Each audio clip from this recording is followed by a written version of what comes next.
For more on this story, I want to bring in Jan Wolf, a former New York attorney who is now a reporter with Reuters covering legal affairs. Thanks so much for being with us. Appreciate your time tonight. It's good to be with you. So the state was basically looking into, as Thomas just reporting, business and real estate holdings, trying to get a sense of whether the organization kind of messed with the valuations in order to get a tax advantage here. So the fact that that has shifted now from a civil to a criminal case, what does that mean? I assume it has something to do perhaps with intent. Well, so to recap, Tish James, the New York Attorney General, a Democrat, has been investigating Trump for about 2 years. And we know that because she's confirmed it, she's talked about it, but she's always talked about it in terms of a civil investigation, meaning she could sue and seek financial penalties, but wasn't planning to bring criminal charges. And what's new is she has said there's in fact a criminal component to her investigation in addition to that civil component. So her office could charge Trump, his business, Trump's children. But if she did so, she would probably do so in tandem with Manhattan District Attorney Cy Vance, also a Democrat. That's just typically how her office operates. It partners up with the DA's office. So one way of looking at this is that though you have two separate investigations, it's really these two offices merging their resources, and that spells increasing trouble for Trump. And like you said, if for her, Tish James, the AG, to bring criminal charges, that does signal that, she thinks it's more severe, that there was more of a corrupt motive.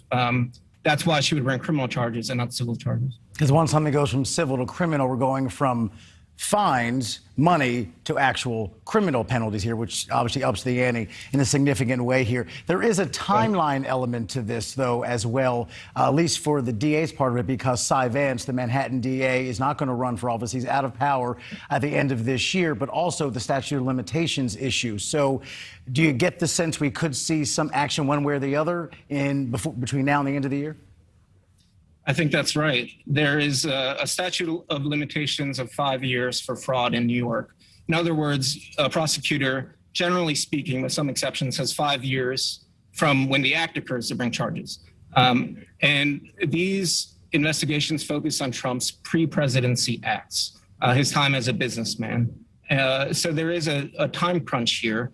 There are sometimes reasons that courts will extend the statute of limitations, but I've spoken to legal experts about this, people who worked in these offices before. They do think that that is a factor here and could lead to charges sooner rather than later.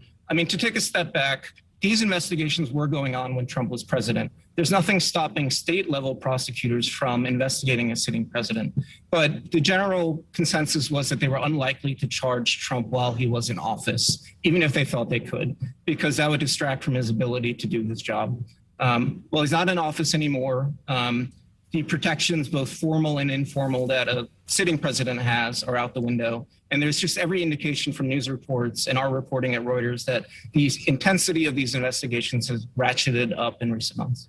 He is a private citizen again. And obviously, CFO Allen Weisselberg, CFO of the Trump Organization, is a pivotal figure in all of this. We'll see how that turns out. Any link, though, between the investigations and Donald Trump's children, since they, too, obviously were part of the Trump Organization, the family business? Right. So there is clearly pressure being applied to Weisselberg, the money manager, the CFO. He's known as the guy who knows every dollar in and every dollar out, as Michael Cohen has put it. He knows more about the organization than anybody besides Trump. So pressure seems to be applied to Weisselberg by both of these offices. It does seem like a classic case of prosecutors trying to, quote unquote, flip somebody, get somebody with knowledge to cooperate by, threatening them with charges themselves. The children, that looms large here too. Eric Trump has been heavily involved in the Trump business for years. He was deposed last fall by Tish James's office. And there has been reporting that one area that's being scrutinized is consulting fees that were paid to Ivanka Trump. The Trump Organization over many years was able to reduce its tax burden by deducting professional consulting fees. And this is pretty standard practice. But we know from Ivanka Trump's financial disclosures during her time in the White House that she was paid some of these consulting fees. So the question here is, was that an arm's length transaction? Was she paid a competitive rate for competitive services, or is this self-dealing? If prosecutors determine it's the latter, that could factor, that could be part of a criminal case if one is brought. So you have the local DA in New York City, you have the Attorney General of New York State, both investigating for various, mainly financial related issues. Is it possible, just real quick, you have about 10 seconds left, if they do decide to indict, is that something that we've ever seen before in this country, a former president indicted, and what may that look like? Again, just a few seconds left. Yeah, I mean, it's obviously going to be, a very tumultuous thing for our country if it happens. That's why President Biden has indicated that on a federal level, he was a bit wary of charging Trump because, it just causes to relitigate the Trump presidency. The counter argument is, though, if he did commit crimes, then he should be brought to justice. Certainly a lot to keep an eye on. Thank you so much for your insight. Appreciate your time tonight.